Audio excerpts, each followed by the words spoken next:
The attachment theory. How childhood attachment affects adult relationships.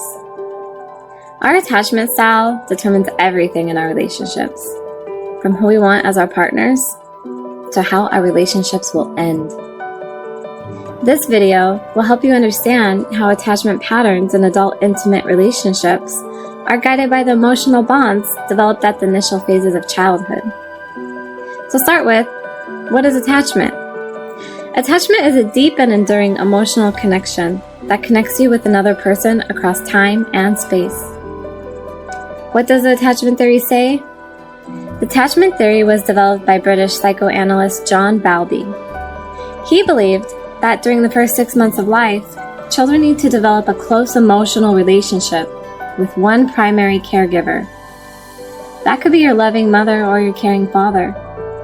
This is important for normal social and emotional development of every child.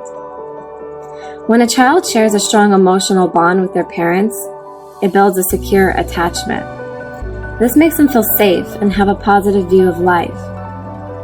But when a child shares a weak emotional relationship with their parents, it leads to an insecure attachment. This makes them feel insecure, afraid, and have a negative mindset throughout life. John Bowlby believed that when infants are separated from their parents, they become desperate to find them. Not only do children try to prevent separation from their primary caregiver, they also try various things, like crying, clinging, and searching to find their missing parent. According to Bowlby's theory, these attachment behaviors are adaptive responses to separation from a primary caregiver who offers care, support, and protection. To put it simply, the attachment theory states that if our bonding with our primary caregiver is strong, we develop a sense of security in us. We know that we have a safe place to return to. As such, we grow up to be confident and positive adults who feel independent to explore the world around them. However, if this bonding is not strong, there comes a sense of insecurity. The child turns out to be an anxious individual or an avoidant personality, or both. This hampers his trust in people and his surroundings, which makes him reserved, negative, and lack confidence. Patterns of attachment. The pattern of attachment we develop helps us build and maintain emotional connections with others and determines our intimacy in relationships. Depending on the care a child experiences, there are 4 patterns of attachment that can develop in early childhood. The first being secure attachment. The second, anxious and ambivalent attachment. The third, anxious and avoidant attachment. And the fourth, disorganized attachment. How our attachment pattern affects us as adults. The bond we share with our parents as children is important for our subsequent emotional development. Our childhood attachment patterns determine the overall attachment style in our adult life. How we connect with someone romantically, and how we emotionally respond when a loved one is separated from us.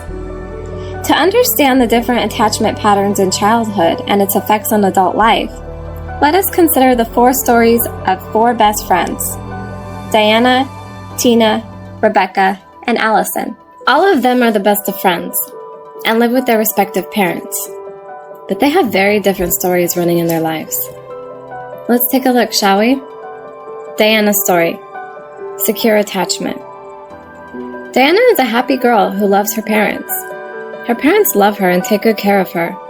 She feels secure around her parents and feels comfortable and confident to explore her environment in the presence of her parents. However, she restricts her exploration when her parents are not around.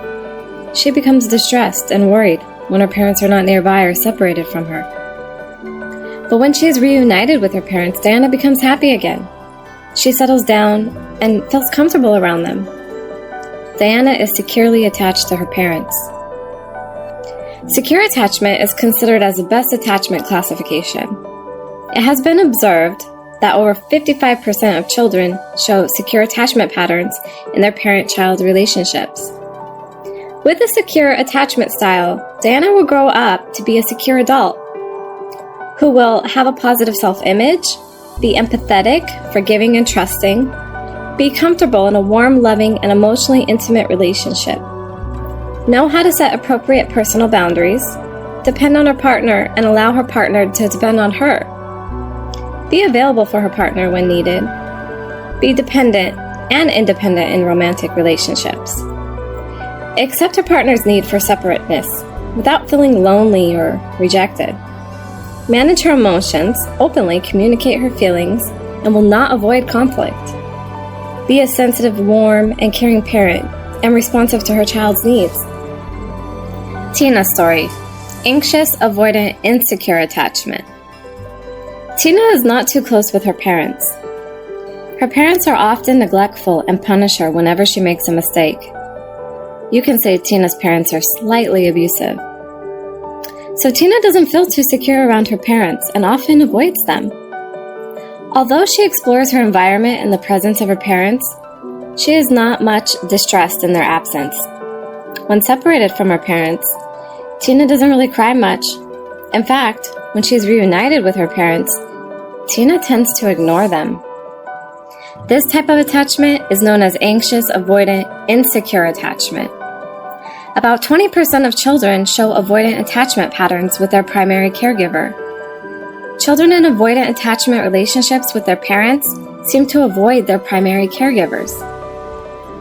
With an avoidant attachment style, Tina will grow up to be an emotionally withdrawn adult who will avoid emotional connections, closeness, and commitment in adult relationships, have a negative self-image and a narrow emotional range, avoid intimacy through solitary activities and emotional withdrawal, be intolerant, critical, rigid, controlled, stoic, and self-sufficient, be emotionally distant and rejecting in intimate relationships, and prefer independence over intimacy, deactivate her emotions and attachment needs, and keep her partner at a distance, not be able to depend on her partner or allow her partner to depend on her, not communicate her feelings openly and avoid conflict, leading to an outburst, be non-emotional, be excellent in crisis management and take charge when necessary, be detached, disengaged, and emotionally unavailable as a parent and neglectful to her child's needs. Let's look at Rebecca's story. Anxious, resistant, insecure attachment, or anxious, ambivalent attachment. Rebecca is often preoccupied with gaining attention from her parents. She often controls her interactions with her parents to ensure that they remain available for her. This is because her parents are mostly unavailable to her and have an inconsistent and unpredictable response to Rebecca's needs. Rebecca is usually reluctant to explore her environment in the presence of her parents. When separated, she becomes extremely distressed. However, when reunited with her parents, Rebecca becomes angry, resists contact, and refuses to settle down. This is known as anxious, resistant, insecure attachment, or anxious, ambivalent attachment. Around 10% of children demonstrate a resistant pattern of attachment with their parents. Resistant attachment shows exaggerated attachment needs. Here, children may be preoccupied with getting the attention of their parents.